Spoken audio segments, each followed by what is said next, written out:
सूता तारे मौगी जरे या कह तारे कि प्यार हम अक्षरवा के करीला रे भणवा।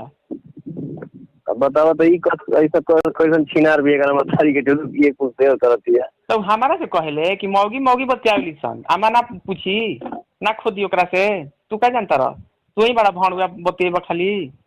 मौगी ना बतिए हम अपना में।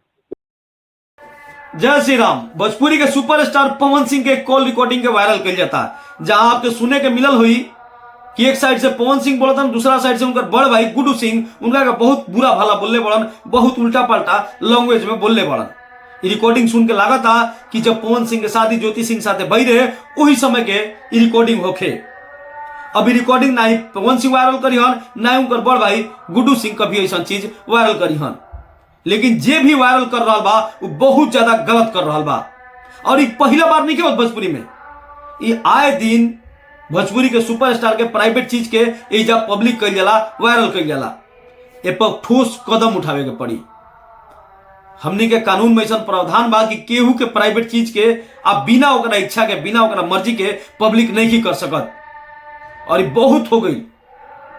आप लोग के याद हुई कि खेसारी लाल यादव जब एक रूम में बैठ के आपस में बात करते ना वो चीज के वायरल कर गई, वो चीज के वायरल करके दिखावल गई कि खेसारी लाल यादव अपना जूनियर आर्टिस्ट के बारे में कैसन सोच रखेलन, जबकि सब गलत बा।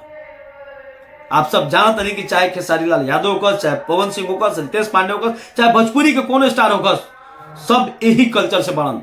केहू के परिवार राजा महाराजा और लंदन में पढ़ के नहीं है, सब लोग ये मिट्टी से ही निकल के आज भरसक स्टार बन गए लोग है। पवन सिंह हमनी खतरा स्टार हुई, पवन सिंह पब्लिक खतरा स्टार हुई, लेकिन अपना परिवार खतरा जैसे आप बनी हम बनी वो सही एक स्टार भी होला। और आप सब जानत नहीं जा कि हमनी कैसन कल्चर बा कि बड़ भाई अपना छोट भाई के गलती पर एक पिता के तरह डांटेला समझावेला। रहल बात भाषा के, तो कोनो भाई के आपसी प्रेम एक दोस्त के तरह होला, एक मित्र के तरह होला। कुछ लोग के आपसी प्रेम में बहुत ज्यादा रिस्पेक्ट रहेला। जो रिकॉर्डिंग आप सुनत नहीं वो रिकॉर्डिंग में देखत नहीं बहुत गंदा लैंग्वेज यूज करत रहन गुड्डू सिंह पवन सिंह के बारे में।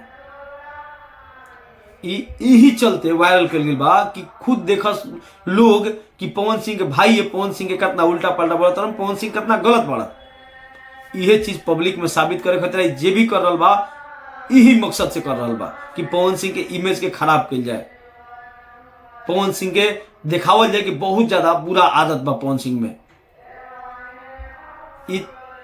आप लोग भी जानते रह जा कि पवन सिंह के कुछ फैन ऐसा बढ़न कि पवन सिंह के सिर्फ गायकी से मतलब रखेलन, पवन सिंह के व्यवहार से उनका कुछ लेना देना नहीं है। खैर फैन ऐसा के होके चाहिए, फैन के मतलब ये है कि पर्सनली उनका व्यवहार का बा उससे का लेना देना बा। आप भोजपुरी के श्रोता बनी तो भोजपुरी के जो अच्छा चीज हुई ओकरा के सुनम, जो क्वालिटी वाला चीज हुई ओकरा के सुनम। बाकी करे वाला के व्यवहार का बा ना बा उसे का लेना देना, ओकरा खतरा कानून बा देश के। व्यवहार चाहे सुपरस्टार के खराब हो गए चाहे एक आम आदमी खराब हो गए, सबके खतरा एक ही कानून अपना देश में बा। उसे उनका कला पर कोनो ज्यादा फर्क ना पड़ी। जे भी मानसिकता से कर रहा बा वायरल, चाहे कोनो स्टार के करेला तो उसे कबो भी स्टार के ऊपर कोनो फर्क नहीं पड़ल। खेसारी लाल यादव के वायरल करके खेसारी लाल के लोग सुनल छोड़ दिलस, पवन सिंह के कई गो रिकॉर्डिंग वायरल भइल तक पवन सिंह के लोग सुनल छोड़ दिलस। केहू के ना छोड़ी। श्रोता के मतलब बा खाली अगर मनोरंजन से जो ना अच्छा मनोरंजन करी ओकरा के लोग देखी, लेकिन जो नहीं कर रहा बा बहुत ज्यादा गलत कर रहा बा इस तरह के रिकॉर्डिंग के वायरल करके। बाकी आप लोग अगर हमारा चैनल के सब्सक्राइब नहीं किए तो हमारा चैनल के सब्सक्राइब करके भोजपुरी के बाद भोजपुरी में करे वाला ये भोजपुरी के बेटा के साथ जुड़ जाए जा। अगर आप ये वीडियो के फेसबुक पेज पर देखा नहीं तो पीयूष पेज के फॉलो कर ले जा और अपन विचार हमारा कमेंट बॉक्स में जरूर बताइए जा।